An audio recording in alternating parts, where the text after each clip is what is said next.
సదస్సు national forum for social justice మరియు BC political party ఆధ్వర్యంలో ఏర్పాటు చేయడం నిజంగా చాలా గొప్ప విషయం అని తెలియజేస్తున్నాను.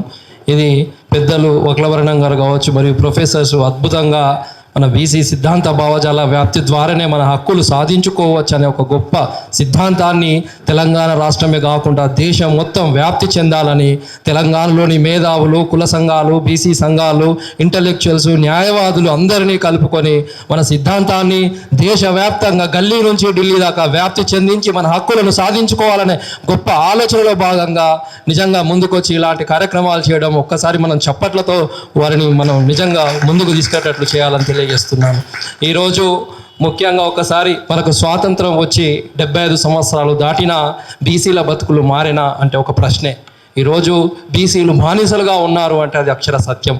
ఎందుకంటున్నా అంటే ఒక సగటు మనిషి ఆహారం, నీళ్లు, గూడు, గుడ్డ మరియు కనీసం ఉద్యోగం ఇలాంటి ఆరోగ్యం లాంటి కనీస అవసరాలు అందని పరిస్థితుల్లో బీసీలు ఉండడం చాలా బాధాకరమని తెలియజేస్తున్నాను.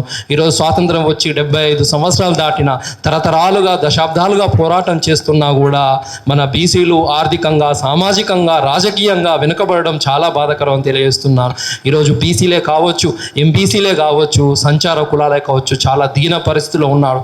దీనికి కారణం ఏంది అని ఒకసారి మనం అన్వేషణ చేస్తే కులమేనా, ఆ కులంలో పుట్టడమే నేరమా అని ఒకసారి ప్రశ్న తలెత్తుతూ ఉంది. ఈరోజు కుల వ్యవస్థ ఈరోజు రాష్ట్రాన్ని, దేశాన్ని, గల్లీ నుంచి ఢిల్లీ దాకా సమాజాన్ని శాసించేదే కుల వ్యవస్థ. ఆ కుల వ్యవస్థ పీడిస్తూ ఉందని తెలియజేస్తూ ఉన్నాను. ఈరోజు కొందరు కులంలో పుడితే అందరం ఎక్కిస్తున్నారు, అదే కులం కొందరిని అధికారంలోకి తెస్తుంది, అదే కులంలో పాతాళంలోకి తొక్కుతుంది. ఆ పాతాళంలో తొక్కిన కులాలలో బీసీ కులాలు ఉండు, ఎంబీసీ కులాలు ఉండు, సంచార కులాలు ఉండు నిజంగా గుండె బరువెంతో ఎక్కుతూ ఉంది.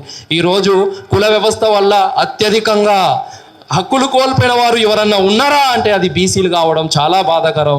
నిజంగా మనందరం కలిసి కట్టుగా పోరాడే సమయం ఆసన్నమని తెలియజేస్తున్నాను. ఈరోజు ప్రొఫెసర్ గారు చెప్పాడు ప్రజాస్వామ్యం గురించి అద్భుతంగా. ఈరోజు మన దేశం గొప్ప దేశం భారతదేశం, అన్ని కులాలు, అన్ని మతాలతో కూడిన దేశం భారతదేశం. అలాంటి దేశంలో సార్వభౌమాధికారం కావచ్చు, సామ్యవాదం, లౌకికవాదం, గణతంత్ర ప్రజాస్వామ్య దేశం భారతదేశం. అలాంటి గొప్ప భారతదేశంలో పుట్టడం మనందరి అదృష్టం. భారతదేశం ప్రజాస్వామ్యం ఏమని చెబుతుంది? ప్రతి పౌరుడికి సమాన వాటా, సమాన అవకాశాలు, సమాన అధికారం, సమాన నిర్ణయాధికారాలు, సమాన భాగస్వామ్యం ఉండాలని కోరుతుంది. మరి అది బీసీలకు జరుగుతుందా అని ఒకసారి ప్రశ్నిస్తూ ఉన్నాను. నిజంగా అడుగడుగున ప్రతి అణిచివేతకు గురవుతున్న వారు బీసీలను తెలియజేస్తున్నాను. ఈరోజు కేంద్ర ప్రభుత్వం ఒకసారి బీసీలను ఎలా నిర్లక్ష్యం వహిస్తుందో దానికి నిలువెత్తు నిర్దేశనమే. దశాబ్దాలుగా పోరాటం చేస్తున్న జనాభా గణనలో కులగణన చేయడం లేదు. దశాబ్దాలుగా పోరాటం చేస్తున్న కనీసం ప్రత్యేక మంత్రిత్వ శాఖ ఏర్పాటు చేయలేము. దశాబ్దాలుగా పోరాటం చేస్తున్న ఏ కులానికి లేని క్రిమిలేయర్ బీసీలకేనా? అంతేకాకుండా జనాభా దామాషా ప్రకారం మనకు వాటా కావాలంటే ఇవ్వడం లేదు. ఈరోజు అడుగడుగున కేంద్ర ప్రభుత్వం బీసీలను అణచివేస్తూ ఉంది.